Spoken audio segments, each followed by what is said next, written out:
안녕하세요, 멜리사입니다. 오늘 드디어 제가 미루던 교육 이야기를 좀 해보려고 해요. 저희 딸아이가 초등학교 4학년, 그리고 둘째 아들이 2학년, 그리고 막둥이가 갓 이제 만 3세 되는 때에 제가 미국에 왔잖아요. 모든 지금 학년기를 다 거치고 있습니다. 프리케이도 다녀봤고, 킨들도 다녀봤고, 엘레멘터리도 다녀봤고, 미들스쿨도 지금 다니고 있는 애 다녔었던 애, 그리고 이제 하이스쿨까지, 하이스쿨 이번에 입학을 했거든요. 그래서 이 모든 학교들을 거치면서 제가 느꼈던 이야기를 좀 해드리고 싶어요. 우선 저는 한국에서 사교육에 있었던 사람이잖아요. 한국에서 이제 영어 독서 학원 원장 경력을 지니고 있었고, 물론 초등학교 중심 중학교까지 가르쳤지만은 전반적인 이 수능 그리고 입시에 대해서 알아야만 했어요. 그래서 그런 모든 것들을 일련의 과정들을 겪고 여러 지식들을 총경비를 했기 때문에 제가 미국에 이민 오기를 굉장히 잘한 것은, 제가 만약에 한국에 있었다면은 저희 아이를 그 틀에 짜맞추려고 굉장히 아이랑 고군분투를 했었을 것 같아요. 성질도 정말 많이 내고, 가뜩이나 더러운 성질 더 더러워졌을 것 같거든요. 근데 이제 미국으로 아이의 교육을 위해서 이민 온 거는 정말 지금까지 봤을 때 아주 잘한 제 인생에 있어서 아주 잘한 결정인 것 같고, 아이들도 지금 너무 행복하게 잘 지내고 있습니다. 자, 우선 그 첫 번째, 왜 제가 미국의 이 교육을 이렇게 좋아하느냐.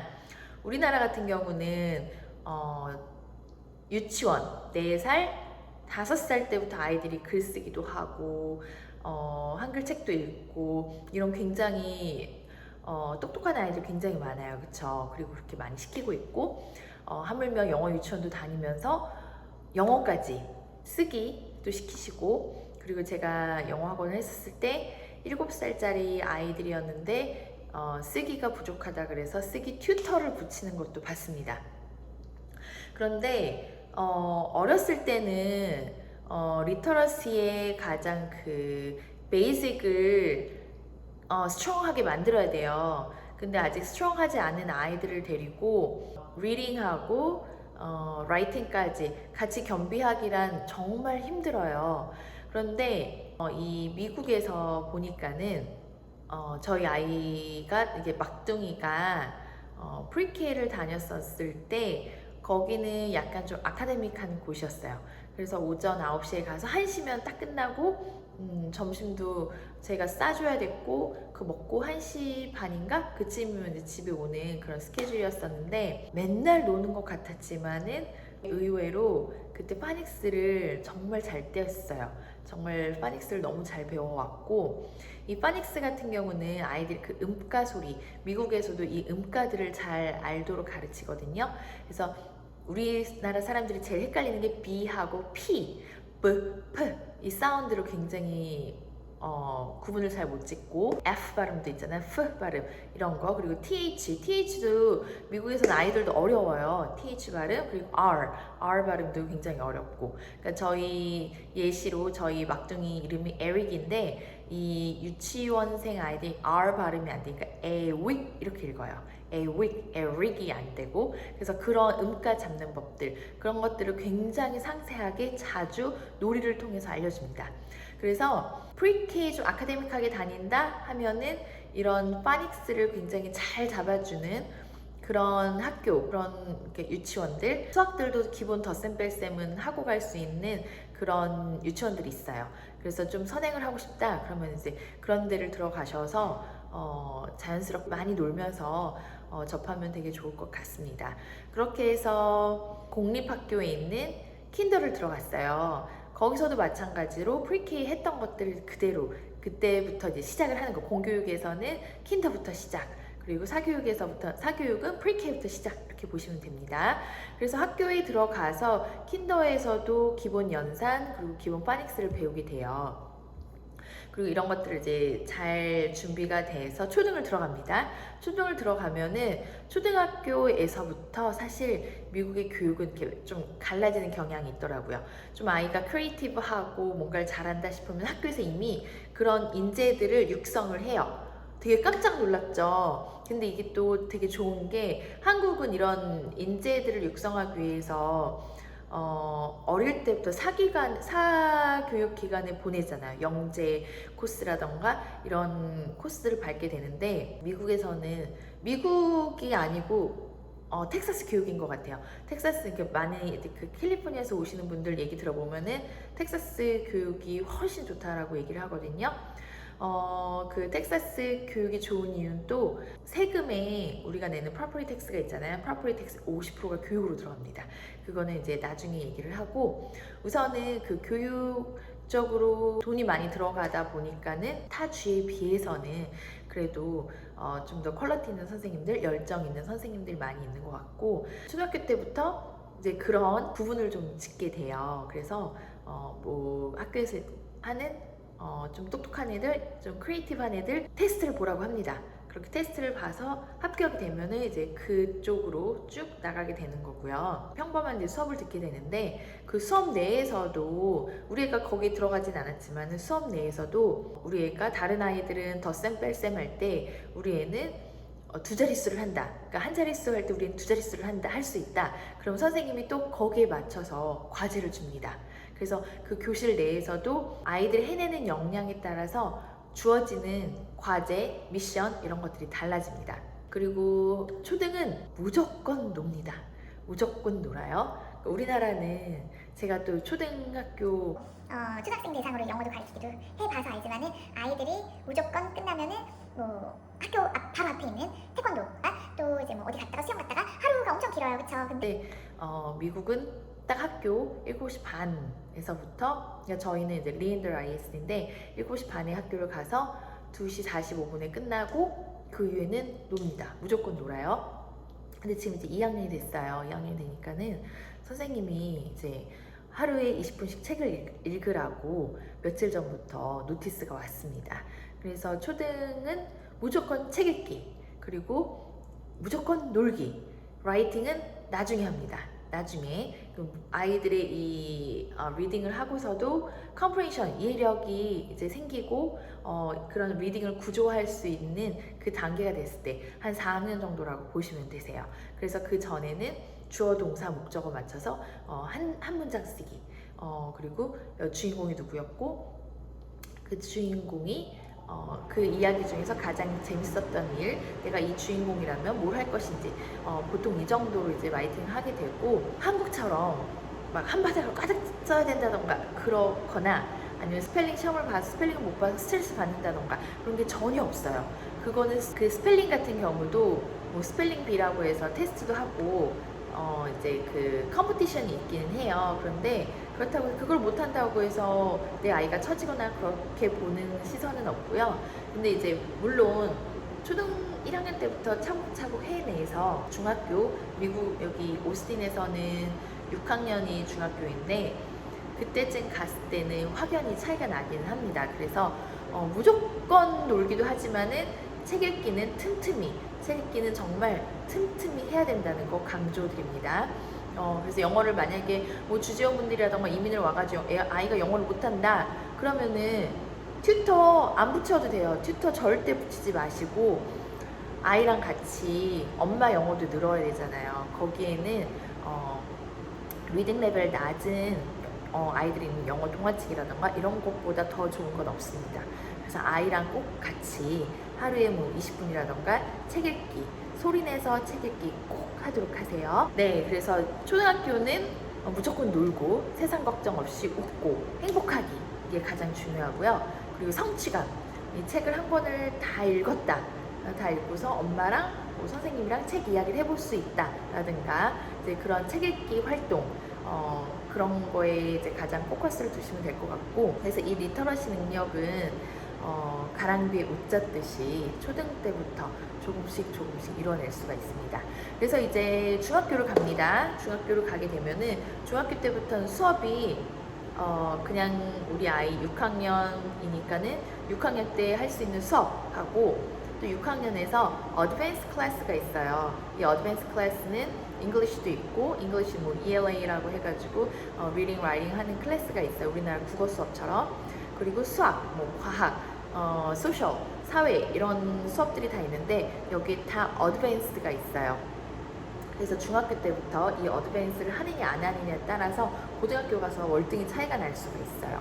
웬만하면은 처음 시작은 어드밴스를 할 수 있도록 이렇게 하면 좋을 것 같고 제가 중학교 수업에서 너무 인상적이었던 게 선생님이 한번 프로젝트 수업을 내줬는데 여행 계획을 짜보는 거예요. 그래서 여행 계획을 짜면서 어느 사이트에 들어가서 비행기표가 제일 싼지 그리고 그 비행기표 그리고 숙박 그리고 어떤 루트로 여행을 할 건지 이런 것들을 정말 아이들은 엄마 아빠가 여행 계획을 짜지 직접 짜볼 기회가 없잖아요. 나중에 어른이 되지 않는 한.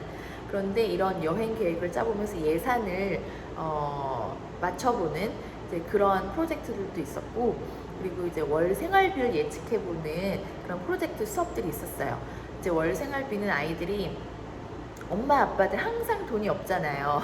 근데 왜 엄마 아빠는 돈이 없는지 몰라요. 그쵸? 그리고 얼마가 나가는지 모르고. 근데 이거를 아이들한테 너의 직업, 여기에서 이제 또 좋았던 게 직업들이 얼마를 버는지 그리고 그런 직업을 하기 위해서 내가 뭘 해야 되는지 이런 것까지 특히 여자아이들은 그런 것까지 생각할 수 있는 기회가 되었었는데 내가 만약에 선생님이 이제 알려준대요. 로열은 1년에 연봉이 얼마고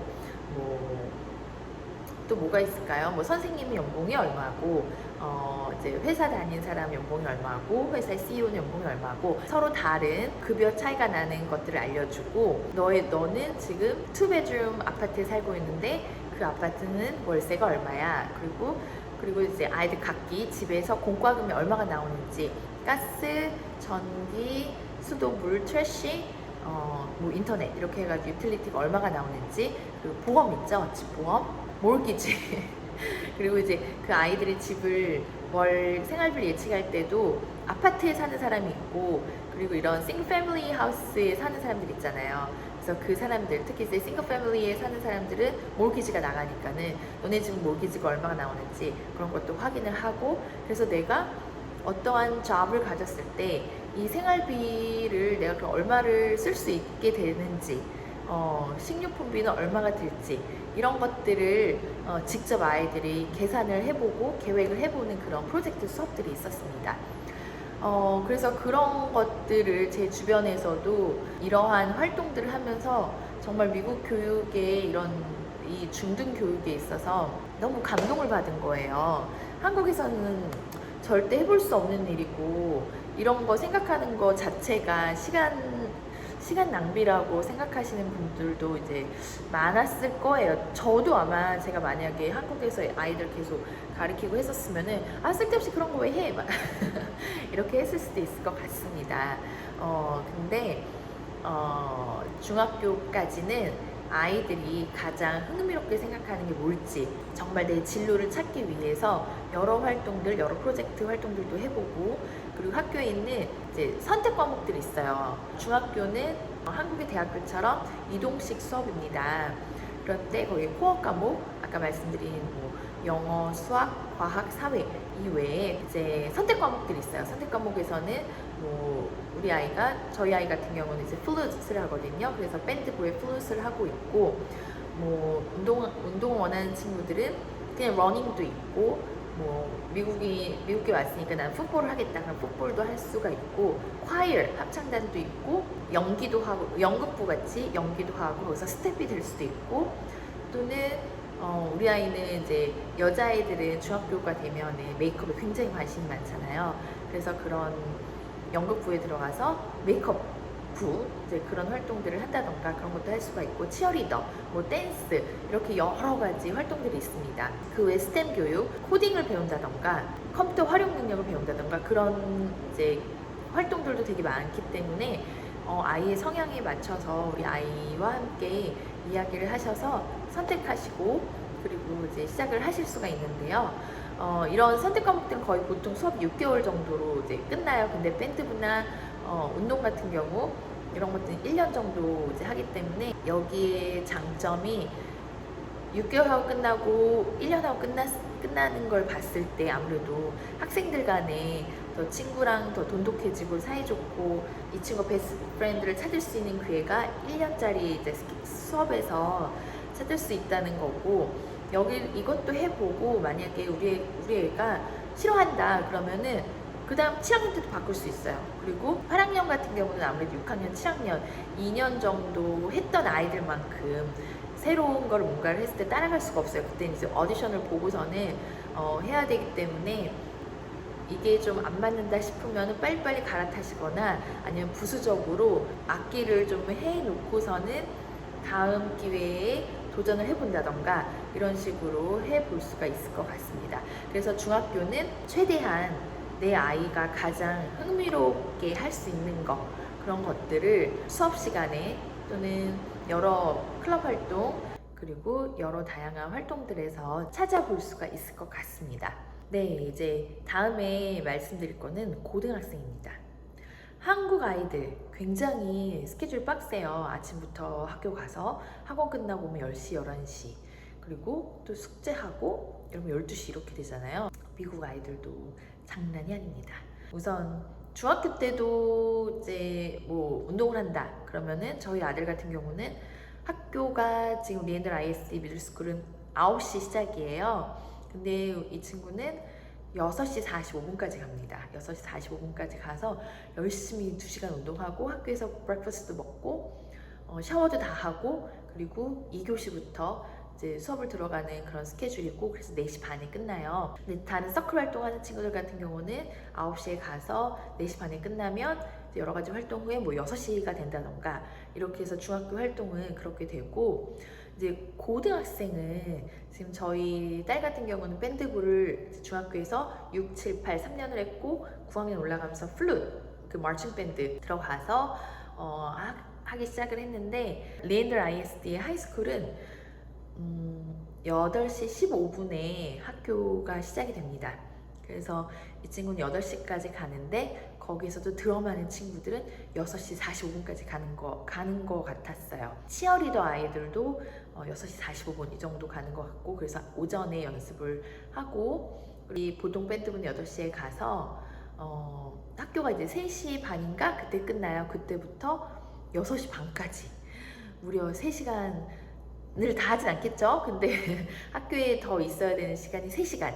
그리고 토요일마다 또 무슨 경기가 있다거나 그러면 또 이제 같이 가야 되고, 주중에도 경기가 있는 날들이 있어요.